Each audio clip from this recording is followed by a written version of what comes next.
मायके की जलन में ससुराल की ठंडी छांव।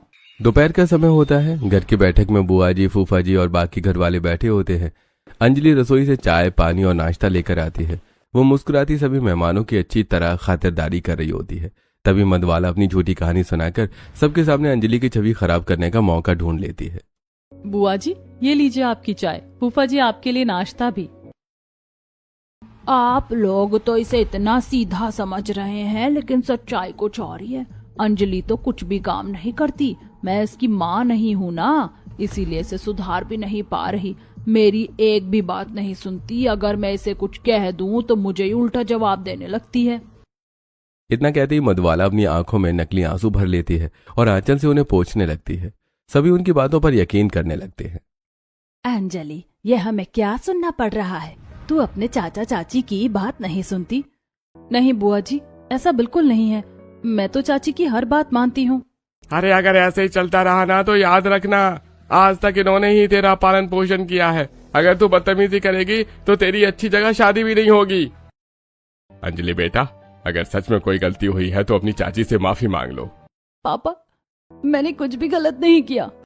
देखिए, अभी भी अपनी गलती मानने को तैयार नहीं है। सभी रिश्तेदार अंजलि को गलत समझकर उसे खूब खरी खोटी सुनाते हैं। कोई भी उसकी बात सुनने को तैयार नहीं होता। कुछ देर बाद सभी लोग वहां से चले जाते हैं। मेहमानों के जाते ही अंजलि की आंखों से लगातार आंसू बह रहे होते हैं। वो धीरे धीरे मधवाला के पास जाती है। चाची, आपने मेरे साथ ऐसा क्यों किया? मैंने आपका क्या बिगाड़ा है? मधवाला तुरंत अपने मगरमच्छ के आंसू पोंछ देती है। अगले ही पल उसके चेहरे पर जहरीली मुस्कान आ जाती है। तेरे जैसी लड़की के साथ ऐसा ही होना चाहिए। मैं सबको बता दूंगी कि तू मेरी बेटी से बहुत ज्यादा बुरी है।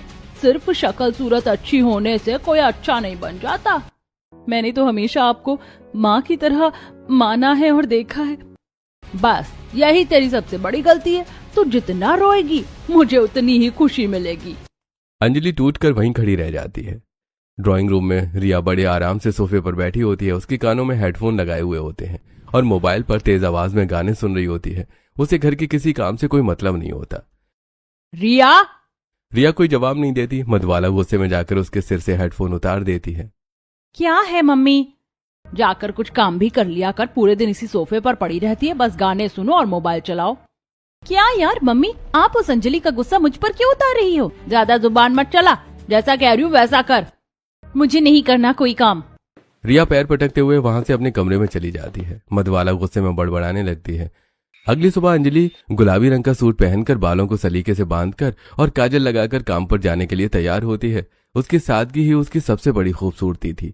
जैसे ही वो घर से बाहर निकलती है, गली की कई औरतों की नजरें उस पर टिक जाती हैं। अरे देखो तो अंजलि कितनी सुंदर लग रही है। इतनी सादगी में भी कितनी प्यारी लगती है। यार, मधुबाला की बेटी को तो देखने का भी मन नहीं करता। इतनी काली है कि पूरे घर में अलग ही दिखती है। हाँ, पता नहीं उनके घर में तो सब इतने सुंदर है, वो काली कलूटी कहाँ से हो गई? दोनों औरतें आपस में बातें करते हुए हंसने लगती हैं। तभी घर के अंदर से मधवाला बाहर निकलती है। तुम लोगों को कोई काम धंधा नहीं है क्या? बस दूसरों पर टिप्पणी करने में मजा आता है। जाकर अपना अपना काम करो। दोनों औरतें चुपचाप वहां से चली जाती हैं, लेकिन मधवाला के मन में उनकी बातें तीर की तरह चुभ जाती हैं। मधवाला गुस्से में सीधे रसोई में जाती हैं। वहां बेसन, हल्दी, चंदन और कई चीजें मिलाकर गोरा होने का उपटन तैयार करती हैं। फिर वो उसे लेकर रिया के कमरे में पहुंचती हैं। रिया आराम से बिस्तर पर बैठी मोबाइल चला रही होती है। ले इसे रोज लगाया कर। देख अंजलि कितनी सुंदर बन ठन कर घूमती है और तुझे अपनी सुंदरता की जरा भी परवाह नहीं है। मम्मी, उसका और मेरा कोई कंपैरिजन नहीं है। भले ही वो रंग रूप में सुंदर हो, लेकिन मैं उससे बहुत ज्यादा स्मार्ट हूँ। बस कर। दुनिया पहले रूप रंग ही देखती है, स्मार्टनेस बाद में। इतना कहकर मधवाला जबरदस्ती रिया के पूरे चेहरे पर उपटन लगा देती है। मम्मी छोड़ो ना, मेरा मेकअप खराब हो जाएगा। दूसरी तरफ अंजलि शादियों में डेकोरेशन का काम करती है, लेकिन काम पर जाने से पहले उसे पूरे घर का सारा काम भी खत्म करना पड़ता है। वो झाड़ू, पोछा, बर्तन, कपड़े और रसोई का काम कर रही होती है। समय तेजी से निकल रहा होता है। अंजलि, पहले पूरे आंगन में पानी डाल, उसके बाद कपड़े सुखा देना, फिर रसोई साफ करके जाना। चाची, मुझे बहुत ज्यादा देर हो रही है। मैं शाम को आकर सब काम कर दूंगी। काम तो तुझे अभी करना पड़ेगा। अगर बिना काम किए घर से निकली ना तो तेरी टांगे तोड़ दूंगी। अंजलि बिना कुछ बोले जल्दी जल्दी सारे काम खत्म करती है। फिर भागते हुए अपनी वेडिंग डेकोरेशन वाली लोकेशन पर पहुंचती है। वेडिंग लोकेशन पर सभी कर्मचारी अपना अपना काम कर रहे होते हैं। अंजलि दौड़ते हुए वहां पहुंचती है। उसका बॉस पहले से ही उसका इंतजार कर रहा होता है। अंजलि, तुम रोज इतनी लेट क्यों आती हो? I am so sorry sir, घर के कुछ कामों की वजह से देर हो गई। ठीक है, जल्दी काम शुरू करो, आज बहुत काम है। अंजलि तुरंत बिना समय गवाए काम में लग जाती है। शाम को घर में मधुबाला महेंद्र के सामने बैठी होती है। उसके चेहरे पर गुस्सा साफ दिखाई दे रहा होता है। इस अंजलि की नौकरी छुड़वा दो, इसके तो बहुत ज्यादा पर निकल आए। कल मैंने इसे एक लड़के के साथ घूमते हुए भी देखा था। अरे तुम उस बच्ची के पीछे हर वक्त क्यों पड़ी रहती हो? अगर वो पैसे कमा रही है तो तुम्हें क्यों दिक्कत हो रही है? पता है उसने कितनी मुसीबतें देखी हैं? बिन माँ की बेटी है, कितना दर्द सहा है उसने। तुम्हें तो कभी अपनी बेटी दिखाई नहीं देती, बस वही अंजलि नजर आती है। मैं रिया से भी उतना ही प्यार करता हूँ, लेकिन तुम्हारी आंखों पर जो जलन की पट्टी बंधी है ना, पहले उसे हटाओ, तब तुम्हें सच्चाई दिखाई देगी। रिया अंजलि से हर समय जलती रहती है। जब भी अंजलि घर का काम करती, रिया उसे परेशान करने का कोई मौका नहीं छोड़ती। अरे तेरी चुन्नी तो रास्ते में आ रही है। रिया जानबूझकर अंजलि की चुन्नी खींच देती है। अंजलि लड़खड़ाकर गिरते गिरते बचती है। पहले मेरे जूते साफ कर दे। अंजलि चुपचाप उसके जूते साफ करने लगती है। ओ, फिर से फर्श गंदा हो गया। वो बार बार फर्श पर कुछ न कुछ गिरा देती है, जिससे अंजलि को कई बार बार सफाई करनी पड़ती है। सही है, इसके साथ तो ऐसा ही होना चाहिए, तभी इसे सबक मिलेगा। ये सब पिता दिनेश दूर खड़े होकर देखते रहते हैं।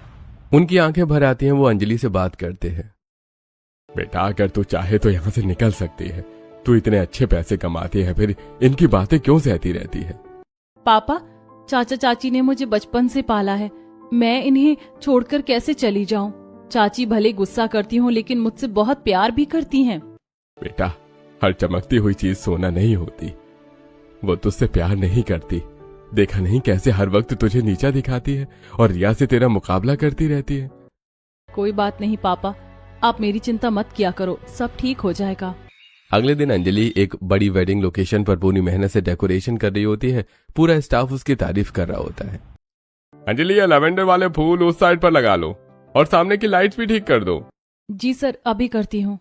कुछ ही देर में अंजलि पूरे घर को बेहद खूबसूरत बना देती है।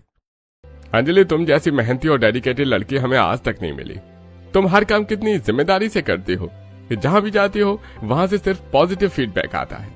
सर, मैं बस अपनी गलतियों से सीखती रहती हूँ। जहाँ कमी लगती है उसे सुधारने की कोशिश करती हूँ। अरे वेरी गुड, कीप गोइंग। अगर ऐसी मेहनत करती रही तो जिंदगी में बहुत आगे जाओगी। अगर आपके अपने ही परिवार का कोई सदस्य सिर्फ जलन की वजह से आपको बार बार नीचा दिखाए तो आप क्या करेंगे? चुप रहेंगे या सच का सामना करेंगे? कुछ दिनों बाद कंपनी को एक बड़ी डेस्टिनेशन वेडिंग का कॉन्ट्रैक्ट मिलता है। बॉस सबसे पहले अंजलि का नाम चुनता है। अंजलि, इस बार तुम्हें दूसरे लोकेशन पर जाकर पूरी वेडिंग डेकोरेशन संभालनी होगी। Thank you sir. घर आकर अंजलि सबसे पहले अपने पिता से सलाह लेती है। पापा, मुझे इस बार दूसरी लोकेशन पर जाना होगा। अगर आप मना कर देंगे तो मैं नहीं जाऊंगी। मेरे लिए आपकी परमिशन सबसे जरूरी है। जरूर जा बेटा, अब तुझे बाहर की दुनिया भी देखनी चाहिए। अंजलि और दिनेश की बातें मधुबाला सुन लेती है। वो गुस्से से उसके सामने आ जाती है। क्यों री, तू घर से बाहर कैसे जा सकती है? जब आज तक हमारी बेटी अकेले कहीं नहीं गई तो तू कैसे जाएगी? चाची। उसी समय दूसरी तरफ रिया एक क्लब में तेज म्यूजिक पर डांस कर रही होती है। वो नशे में धुत होती है। उसके आसपास कई लड़के उसका हाथ पकड़कर डांस कर रहे होते हैं, जबकि मधुबाला को उसकी उन हरकतों की बिल्कुल भी खबर नहीं होती। उसी समय उसके मोबाइल पर मधुबाला का बार बार फोन आ रहा होता है, लेकिन रिया हर बार कॉल काट देती है। अरे यार, तुम्हारी मम्मी का फोन बार बार आ रहा है, कम से कम एक बार तो उठा लो। अरे यार, रहने दो, इन्होंने तो मेरा जीना हराम कर रखा है। मेरा रंग जरा क्या सांवला हो गया, तब से मेरे पीछे ही पड़ी रहती हैं। अरे छोड़ ना, चल फिर डांस करते हैं। रिया अपने दोस्त का हाथ पकड़कर कपल डांस करने लगती है। उसे घर की किसी बात की कोई परवाह नहीं होती। दूसरी तरफ अगली सुबह अंजलि अपना बैग पैक कर रही होती है। वो अपने डेस्टिनेशन वेडिंग के लिए जयपुर जाने वाली थी। तभी मधुबाला की नजर रिया पर पड़ती है, जो उसके सामने बहुत सीधी सादी बनने की कोशिश कर रही होती है। क्यों री, तू भी कोई ऐसी नौकरी नहीं कर सकती जिससे तुझे भी बाहर घूमने जाना पड़े जैसे ये जा रही है? मम्मी, मुझे घूमने के अलावा भी बहुत काम है। काम? तुझे घूमने के अलावा कुछ आता भी है? मम्मी, मुझे थोड़ी देर अकेला भी छोड़ दिया करो। हर वक्त मेरे कान में कचर कचर करती रहती हो। आपने तो मेरा सिर दर्द कर रखा है। तेरे लिए मैं अंजलि से लड़ जाती हूँ और तू मेरी एक भी बात नहीं सुनती। कुछ घंटों बाद अंजलि जयपुर की शानदार डेस्टिनेशन वेडिंग लोकेशन पर पहुंच जाती है। चारों तरफ महल जैसी सजावट, फूलों की खुशबू और खूबसूरत लाइटिंग होती है। अंजलि पूरे आत्मविश्वास के साथ सभी कर्मचारियों को काम समझा रही होती है। इस फूल में सफेद और गुलाबी फूल डाल दीजिए। सामने वाली लाइट थोड़ी नीचे कर दीजिए। हर कॉर्नर बिल्कुल परफेक्ट दिखना चाहिए। अंजलि की खूबसूरती और उसके काम करने का तरीका वहां मौजूद हर इंसान का ध्यान अपनी ओर खींच लेता है। उसी समय दूल्हे का छोटा भाई राघव वहां आता है। जैसे उसकी नजर अंजलि पर पड़ती है वो कुछ पल के लिए उसे देखता ही रह जाता है। अरे यार, कितनी सुंदर लड़की है, इसे देखकर तो नजर ही नहीं हट रही। तभी उसका बड़ा भाई मुकुल उसके पास आ जाता है। अरे क्यों भाई, डेकोरेशन वाले के साथ सीन सेट करना है क्या? यार देख तो सही, बिना मेकअप के भी कितनी सुंदर लग रही है। सुंदर तो है, ट्राई कर ले। मेरी शादी में शायद तेरी भी शहनाई बच जाए। हाँ? कुछ देर बाद राघव हिम्मत करके अंजलि के पास जाता है। अरे आप तो बहुत ज्यादा सुंदर लग रही हैं। सॉरी, मेरा मतलब ये डेकोरेशन बहुत ज्यादा सुंदर लग रही है। Thank you. एक बार आप देख भी लीजिए कि कहीं कोई कमी तो नहीं है। जैसा आपने बताया था सब वैसा ही करवाया है। नहीं, सब बिल्कुल परफेक्ट है। पहले डेकोरेशन तो देख लीजिए मुझसे नजर हटाकर। नहीं नहीं, मेरा मतलब मैंने सब देख लिया। दोनों हल्का सा मुस्कुरा देते हैं। राघव वहां से चला जाता है, लेकिन बार बार पीछे मुड़कर अंजलि को ही देखता रहता है। शादी के हर फंक्शन में धीरे धीरे अंजलि और राघव की बातचीत बढ़ने लगती है। संगीत, हल्दी और मेहंदी के दौरान दोनों एक दूसरे की मदद भी करते हैं। फेरों के समय भी दोनों की नजरें बार बार एक दूसरे से टकराती रहती हैं। आपकी मेहनत की वजह से शादी और भी खूबसूरत लग रही है। Thank you. डेस्टिनेशन वेडिंग खत्म होने के बाद विदा होने से पहले राघव हिम्मत जुटाकर अंजलि के पास आता है। क्या आपका नंबर मिल सकता है? हाँ, क्यों नहीं। समय बीतने लगता है। दोनों वीडियो कॉल पर बातें करते रहते हैं। कई महीनों बाद दोनों एक रेस्टोरेंट में मिलते हैं। आखिर इतने दिनों बाद मुलाकात हो ही गई। हाँ, वीडियो कॉल से बेहतर तो आमने सामने मिलना ही होता है। दोनों साथ बैठकर खाना खाते हैं और अपने सपनों के बारे में बातें करते हैं। वो अलग अलग दोस्तों के साथ घूमते रहते हैं। घर वालों को उसकी असल जिंदगी के बारे में कुछ भी पता नहीं होता। एक शाम मधुबाला पानी लेने के लिए अंजलि के कमरे के बाहर से गुजर रही थी। तभी उसे अंजलि के फोन पर बात सुनाई देती है। राघव, कुछ दिनों बाद हम दोनों अपने अपने घर में बता देंगे कि हम शादी करना चाहते हैं। अच्छा, तो एक लड़के से प्यार करती है। अब तेरे सारे पर मैं काट कर ही रहूंगी। अगले दिन मधुबाला एक गरीब परिवार का रिश्ता लेकर घर आ जाती है। लड़का और उसके माता पिता बैठक में बैठे होते हैं। सभी लोग हैरान रह जाते हैं।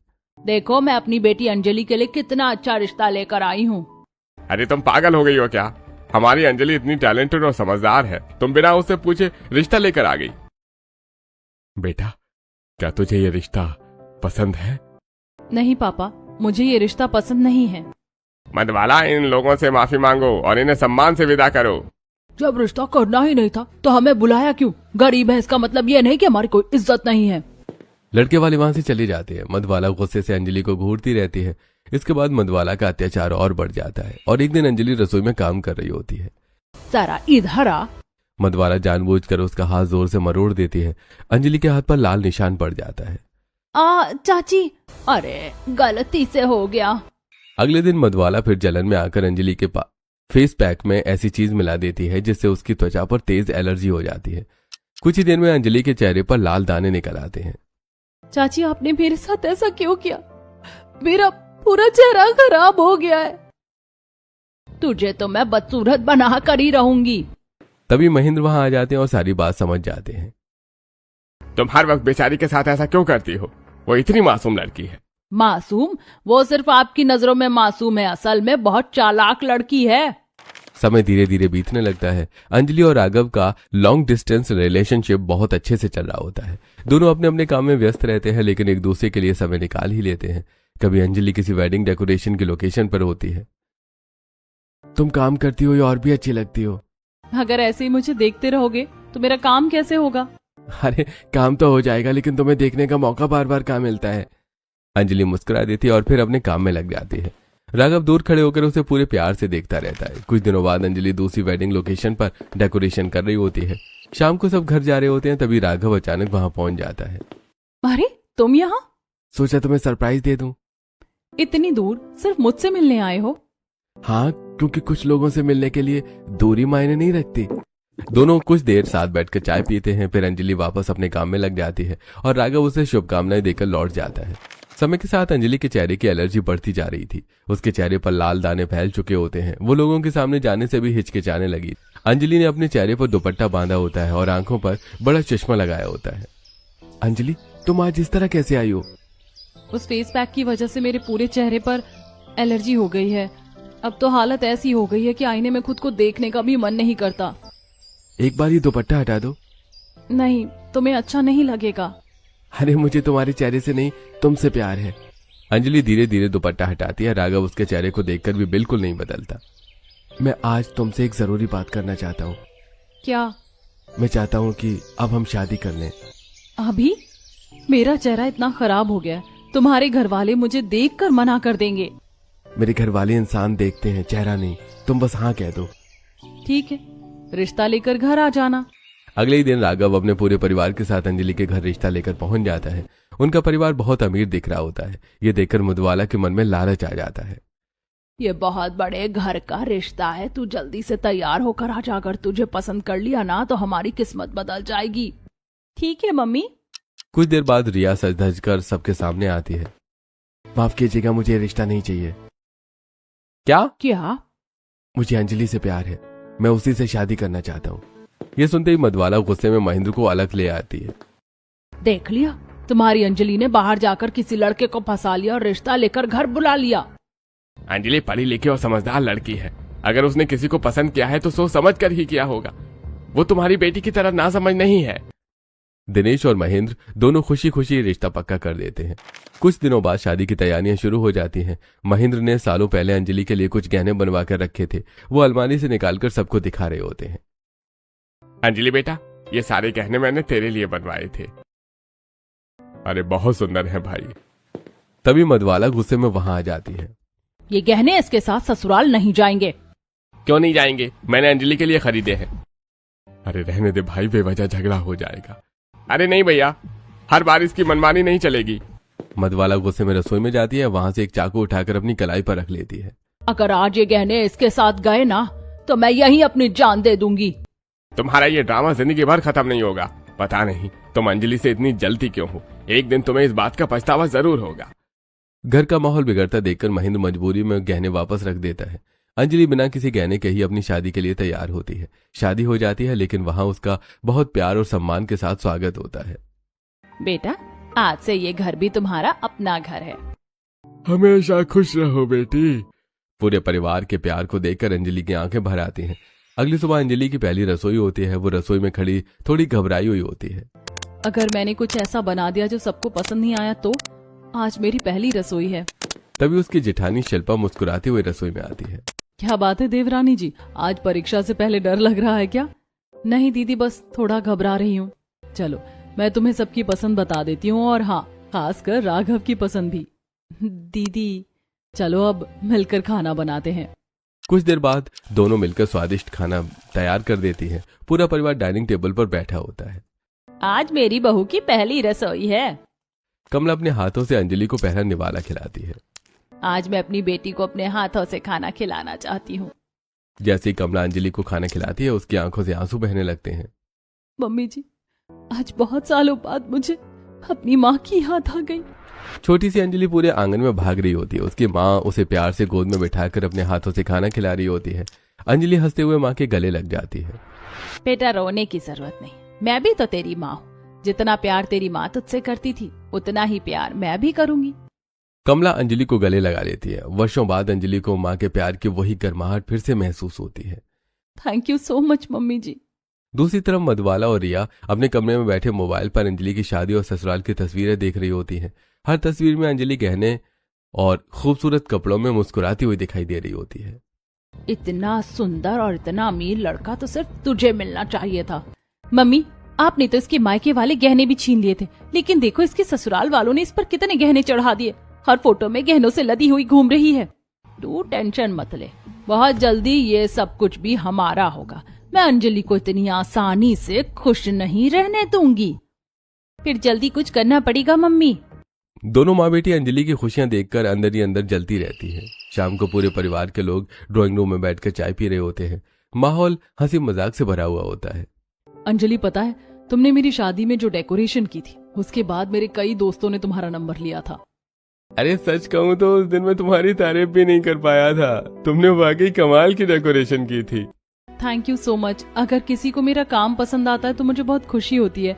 मैं अपना हर काम पूरे दिल से करती हूँ। मैंने तुम्हें एक लोकेशन भेजी, वहाँ एक बड़े सेलिब्रिटी की शादी है। अगर तुम वहाँ जाओगी तो बहुत कुछ सीखने को मिलेगा। ठीक है दीदी, मैं जरूर जाऊंगी। तभी प्रियंका मुस्कुराते हुए अंजलि का हाथ पकड़ लेती है।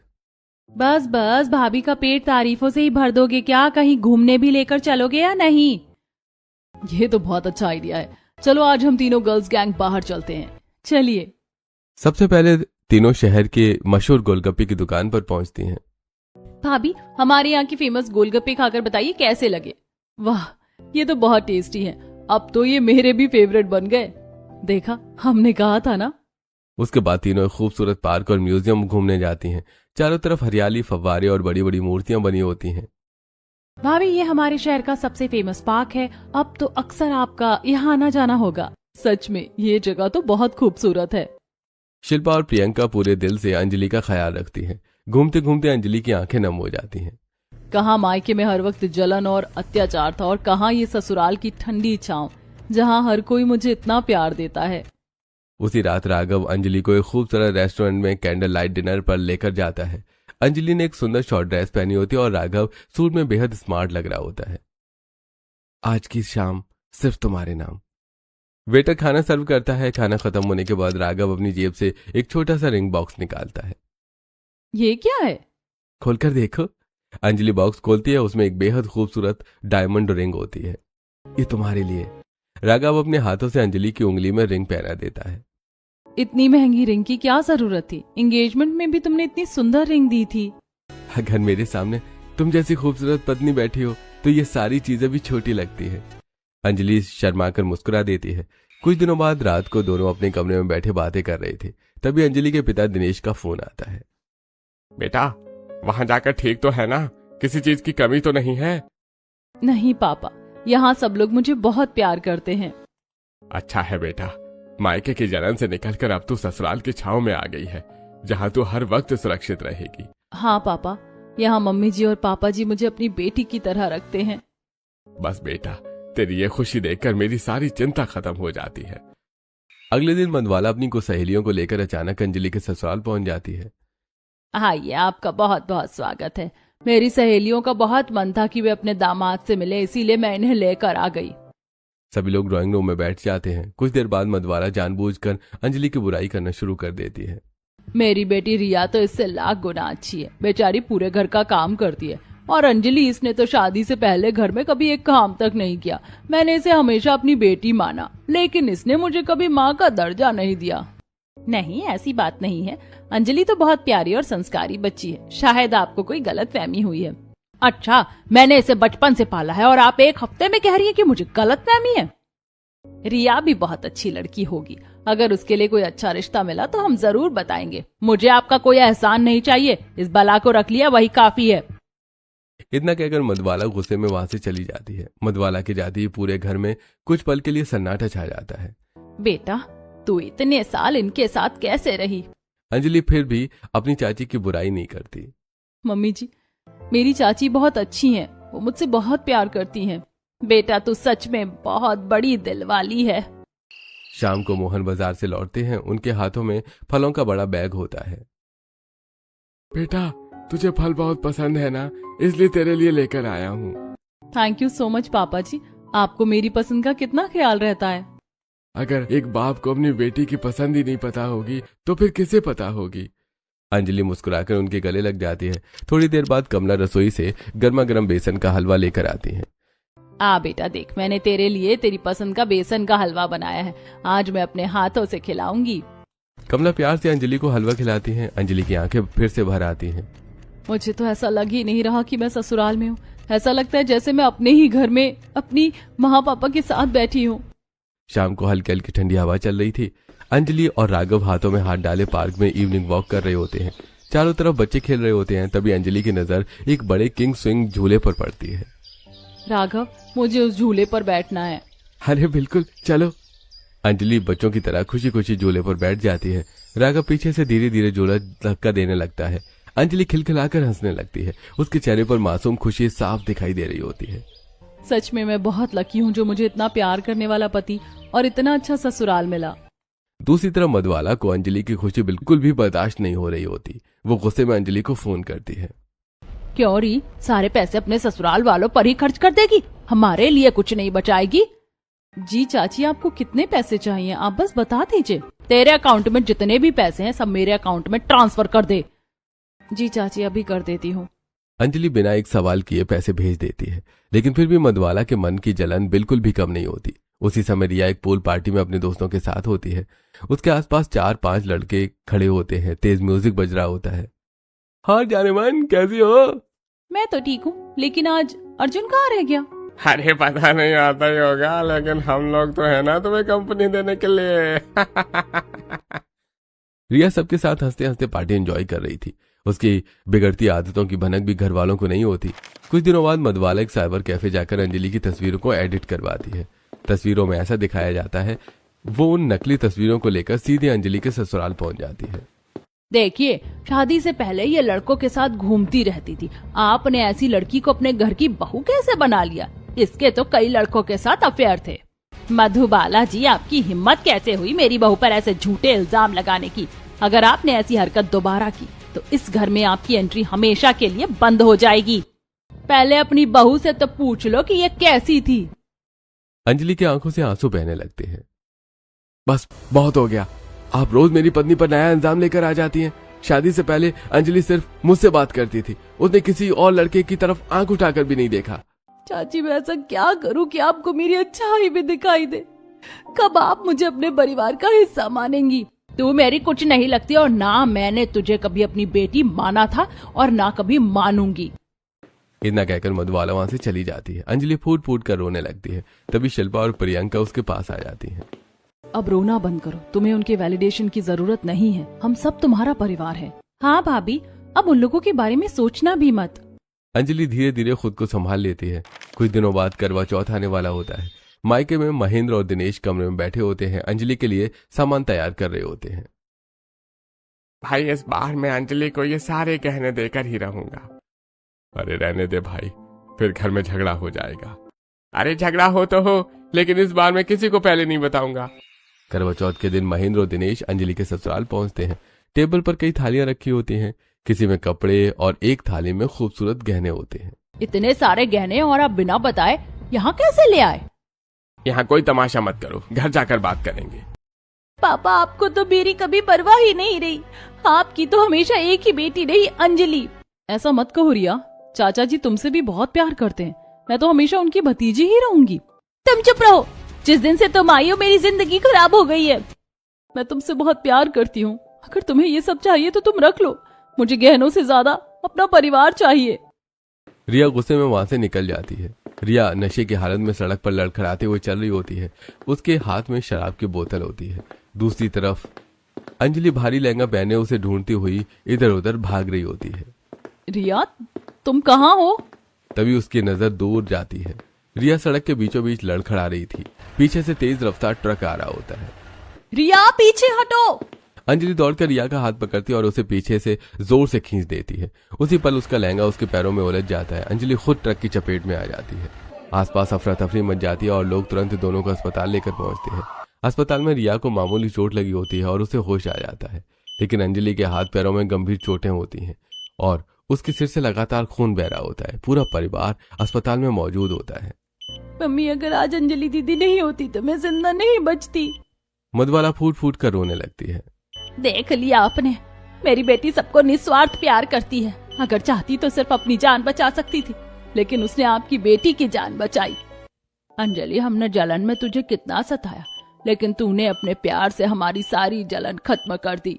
दीदी, मुझे माफ कर दो। अंजलि कमजोर हालत में अपना हाथ आगे बढ़ाती है। कोई बात नहीं चाची, आपने मुझे अपना परिवार मान लिया, मेरे लिए यही सबसे बड़ा तोहफा है। मैं तो बस हमेशा आप सबसे प्यार ही चाहती थी। मधुबाला और रिया दोनों अंजलि को गले से लगा लेती हैं। पूरे परिवार की आंखों में आंसू होते हैं।